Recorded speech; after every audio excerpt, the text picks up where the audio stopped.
China एक ऐसा देश है जिसने भारत को तो परेशान करके रखा ही है, साथ ही उसने दुनिया के बहुत सारे देशों को परेशान कर रखा है। चीन हमेशा से ही इंटरनेशनल कम्युनिटी के लिए सरदर्द रहा है और ये जग जाहिर है कि सिर्फ बिजनेस इंटरेस्ट की वजह से ही चाइना दुनिया के हर एक हिस्से में इम्पोर्टेंट हो गया है, वरना कोई उसे पूछता तक नहीं। आज रूसी हमले के बाद से दुनिया के ट्रांसपोर्टेशन और ट्रेडिंग पर काफी बुरा असर पड़ा है। आज वेस्टर्न कंट्रीज के अलावा उसके पड़ोसी देशों की भी चिंता है कि उससे कैसे निपटें। यानी आज चीन सभी के लिए गले का कांटा बन चुका है। बता दें कि आज चाइना के एटीट्यूड की वजह से कई देशों की चिंता बढ़ती जा रही है। दूसरे देशों के साथ चीन कैसा है ये तो दुनिया देख ही रही थी, लेकिन शी जिनपिंग के तीसरी बार ऐतिहासिक तौर से प्रेसिडेंट बनने के बाद बाकी देशों को चीन से दिक्कतें बढ़ने लगी हैं, क्योंकि ये साफ है कि चाइना पूरी तरह से डिक्टेटरशिप पर उतर चुका है। लेकिन हमने चीन का एक ही पहलू देखा है जो कि भारत को वो दिखाता है, लेकिन बाकी के देशों के साथ भी चीन के कुछ खास रिश्ते नहीं है। और एक तरफ जहां दुनिया विश्व शांति की बात कर रही है, वहीं दूसरी तरफ यूक्रेन पर रूस के हमले ने सभी देशों को डरा दिया है कि क्या कोई और देश भी ऐसा कर सकता है। और यहाँ किसी और देश का मतलब चीन से है कि चाइना अपनी बात मनवाने के लिए किसी भी हद तक जा सकता है। अगर हम चीन के साथ जर्मनी के रिश्तों पर बात करें तो फ्रैंक वॉल्टर स्टेनमेयर, जो कि जर्मनी के प्रेसिडेंट हैं, उनका लहजा चीन को लेकर आज बदल गया है। कुछ महीनों पहले ही उन्होंने ये वार्निंग दी थी कि स्ट्रेटेजिक फॉर्म से कुछ जरूरी सेक्टर्स में चीन पर जर्मनी की डिपेंडेंसी उनके रूस पर गैस डिपेंडेंसी से ज्यादा है, यानी वो चीन पर ज्यादा डिपेंडेंट है। और इस साल 2022 में उन्होंने अमेरिका में कंसीजर प्राइज लेते हुए कहा कि चीन बदल गया है। उन्होंने शिकायत की कि चीन में सख्ती का दौर शुरू हो गया है, यानी डिपेंडेंसी के बावजूद वो चीन के बदलते हुए अंदाज से खफा है। यही वजह है कि जर्मनी अब चीन से रिश्तों को लेकर उलझने में है। बता दें कि जर्मन राष्ट्रपति लंबे समय तक चीन जर्मनी के अच्छे रिश्तों के स्ट्रॉन्ग सपोर्टिव रहे हैं, लेकिन अब उसका तरीका देख जर्मनी चीन से दूरी बनाने का सोच रहा है। अब जहां तक चीन का सवाल है तो सख्ती का दौर तो चीन में हमेशा से रहा है, लेकिन हाल में हुए कम्युनिस्ट पार्टी की जीत से इसे और बल मिला है। जब शी जिनपिंग को लगातार तीसरी बार पार्टी जनरल सेक्रेटरी चुना गया तब ही दुनिया समझ गई थी, लेकिन एक बार को लगा था कि जैसे पिछले दशकों में चीन ने कम्युनिस्ट रूल के बावजूद पीसफुल रिजीम चेंज का एक रास्ता खोज लिया था, जिसमें एक नेता 10 साल और ज्यादातर 70 वर्ष की उम्र तक पार्टी का जनरल सेक्रेटरी और देश का प्रेसिडेंट होता था। उसी रास्ते पर चाइना चलेगा, लेकिन इस बार शी जिनपिंग ने इसे बदल दिया और तीसरे टेन्योर के साथ पार्टी के सर्वशक्ति नेता बन बैठे, जो कि चीन के साथ साथ दुनिया के लिए खतरनाक है। आज चीन डोमेस्टिक पॉलिटिक्स में ऑपोजिशन को दबाने और साउथ पैसिफिक में सुपरमेसी की राजनीति करने के अलावा एक खतरनाक फॉरेन और इकोनॉमिक पॉलिसी अपना रहा है।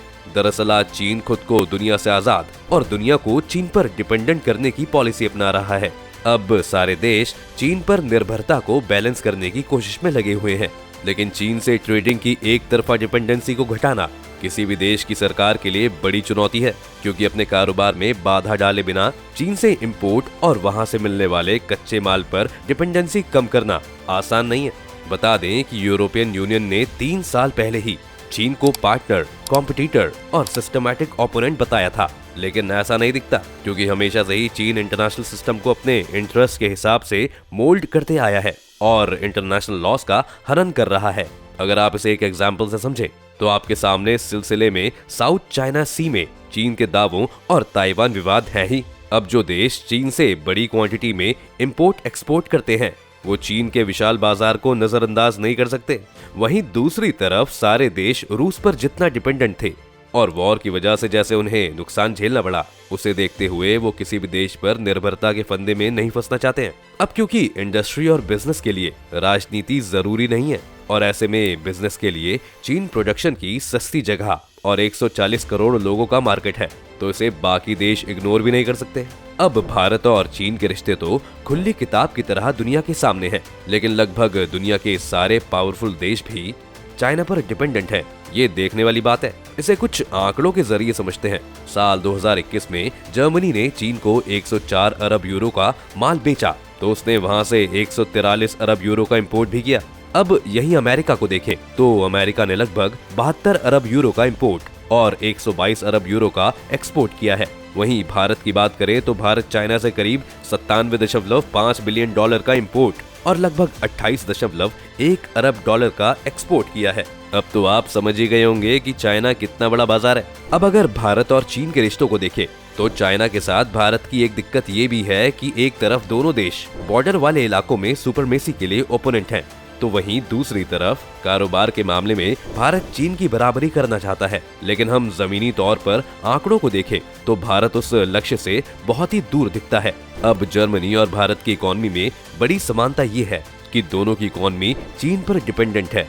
जर्मनी के इंपोर्ट में चीन का हिस्सा 8.4% है, तो भारत के इंपोर्ट में चीन का हिस्सा 15%। अब भारत और बाकी देशों को चाइना की कमर तोड़नी है, तो उन्हें चाइना से सबसे पहले डिपेंडेंसी खत्म करनी होगी, क्योंकि आप जिस थाली में खा रहे हैं उस पर अगर छेद करते हैं तो नुकसान आपका ही है। अब ये तो थी ट्रेडिंग और इकोनॉमी की बात। अब ये भी जान लेते हैं कि बतौर देश चाइना कितना पावरफुल है।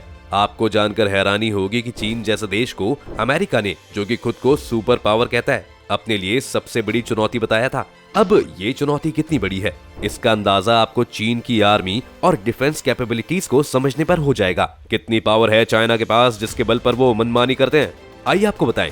नंबर 1, सबसे बड़ी नेवी। बता दें कि नौसेना के आकार के मामले में चीन अमेरिका को पहले से ही पीछे छोड़ चुका है।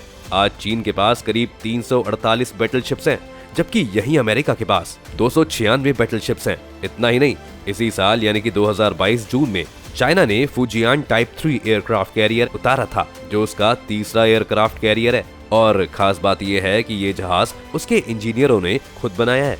नंबर 2, विशाल बजट। इसके साथ ही चीन का रक्षा बजट अमेरिका के बाद दुनिया में दूसरे नंबर पर है। साल 2021 में उसने 270 अरब डॉलर रक्षा बजट में खर्च किए, जबकि अमेरिका ने 768 अरब डॉलर। यहाँ भारत तीसरे नंबर पर है और उसने 74 अरब डॉलर खर्च किए थे। यानी इस तरफ भी चाइना बाकी देशों से आगे है। यानी अब चाइना अपनी बात आसानी से किसी भी देश से मनवा सकता है, क्योंकि उसके पास इतनी पावर है। ये बात तो माननी पड़ेगी कि चाइना ने हर तरफ से अपने आप को सिक्योर कर रखा है, लेकिन इसका सामना तो बाकी देश एक साथ मिलकर भी कर सकते हैं। लेकिन चाइना की जो रणनीति है वो काफी ज्यादा सेल्फ सेंटर्ड है। यानी चाइना अपने आप को सिक्योर और पावरफुल रखने के लिए किसी भी हद तक जा सकता है और साम दाम दंड भेद सारी तकनीक इस्तेमाल करता है। और अपनी इसी ताकत को बनाए रखने के लिए चाइना अलग अलग तरह के हथियार अपने डिफेंस में शामिल कर रहा है। बता दें कि बीते साल यानी कि 2021 में अमेरिका के डिफेंस मिनिस्ट्री ने एक अनुमान जारी किया था, जिसके मुताबिक 2030 तक चीन के पास आज से 4 गुना ज्यादा परमाणु हथियार होंगे। अब आप समझ ही सकते हैं कि जो भी देश चाइना से पंगा लेगा उसका क्या हाल होने वाला है। बता दें कि चाइना के न्यूक्लियर वेपन अमेरिका के 5550 हथियारों के मुकाबले काफी कम है, लेकिन चाइना लगातार इन्हें बढ़ाता ही जा रहा है। इतना ही नहीं, चाइना हाइपरसोनिक और क्रूज मिसाइलों जैसे हथियार डेवलप कर रहा है, जो दुनिया में कहीं भी किसी को भी किसी भी हालत में मार सकती है। हालांकि चाइना हाइपरसोनिक मिसाइल बनाने से इनकार करता रहता है, लेकिन एक्सपर्ट्स का कहना है कि पिछले साल उसने जो 2 रॉकेट टेस्टिंग के लिए दागे थे वो असल में मिसाइल थे। नंबर 3, आर्टिफिशियल इंटेलिजेंस और साइबर अटैक। ये ऐसा सेक्टर है जिसमें चीन बेहद तेजी से इन्वेस्ट और डेवलप कर रहा है। इसके साथ ही उसकी सेना को भविष्य के युद्ध लड़ने के मकसद से तैयार किया जा रहा है। और अमेरिका के डिफेंस मिनिस्ट्री के मुताबिक तो चीन के पास रोबोटिक आर्मी जैसी अल्ट्रा मॉडर्न टेक्नोलॉजी भी है। आज चाइना बार बार अपनी पावर का इस्तेमाल कर दुनिया के छोटे बड़े देशों को परेशान कर रहा है, लेकिन अपनी सिचुएशन और चाइना की पावर देखते हुए बाकी देश भी इसके खिलाफ कोई खासा कदम नहीं उठा पा रहे हैं। लगातार न्यू टेक्नोलॉजी से लैस अपनी डिफेंस को चाइना और ज्यादा स्ट्रॉन्ग कर रहा है, जो बाकी देशों के लिए परेशानियों का सबब बनते जा रहा है। आज रूस के साथ अपनी डिपेंडेंसी के चलते जर्मनी को अच्छा खासा नुकसान झेलना पड़ रहा है और इसी के कारण अब वो चीन के साथ अपने संबंधों पर विचार कर रहा है। वहीं पिछले 2 सालों से सीमा पर हुई झड़प के कारण भारत और चीन के संबंध काफी खराब हैं। आज जर्मनी का विदेश मंत्रालय इस समय अपनी चीन नीति को आखिरी रूप देने में लगा है, लेकिन अब तक भारत की चीन नीति साफ नहीं। आज भारतीय और चीनी सेना मोर्चे पर एक दूसरे के सामने खड़ी है। फॉरेन मिनिस्ट्री परेशानी में है। संसद में चीन के साथ रिश्तों पर कोई बहस नहीं हो रही है और देश अलग ही मुद्दों पर बहस कर रहा है। और भारत के प्रधानमंत्री इंटरनेशनल फोरम्स पर चीनी राष्ट्रपति शी जिनपिंग के आमने सामने तो होते हैं, फिर भी उनसे सीधे बात नहीं कर रहे हैं। और इंडिया की कॉमर्स मिनिस्ट्री चाइना से बेरोक टोक कारोबार कर रही है और इंडिया चाइना के रिश्तों का कोई अता पता नहीं है। ऐसे में चाइना से निपटने की बात भी दूर की है। आज भारत हिंद और प्रशांत महासागर के इलाके में और खासकर ताइवान पर चीन के आक्रामक रवैये को देखते हुए सिचुएशन कभी भी बदल सकती है और भारत को भी इसके लिए तैयार रहना होगा। फॉरेन ट्रेड में डाइवर्सिटी और किसी भी एक देश पर डिपेंडेंसी कम करना इंडिया के लिए जरूरी है। दोस्तों, ये थी हमारी आज की वीडियो। आपको क्या लगता है, चाइना इंडिया को बीट कर पाएगा? आप अपनी राय हमें कमेंट सेक्शन में जरूर बता सकते हैं। उम्मीद है आपको आज की इस वीडियो से कुछ नया सीखने को मिला होगा। अगर आपको वीडियो पसंद आई हो तो वीडियो को लाइक करें, और अगर आप चैनल पर नए हैं या आपने अभी तक चैनल को सब्सक्राइब नहीं किया तो चैनल को सब्सक्राइब करना और बेल आइकन दबाना ना भूलें।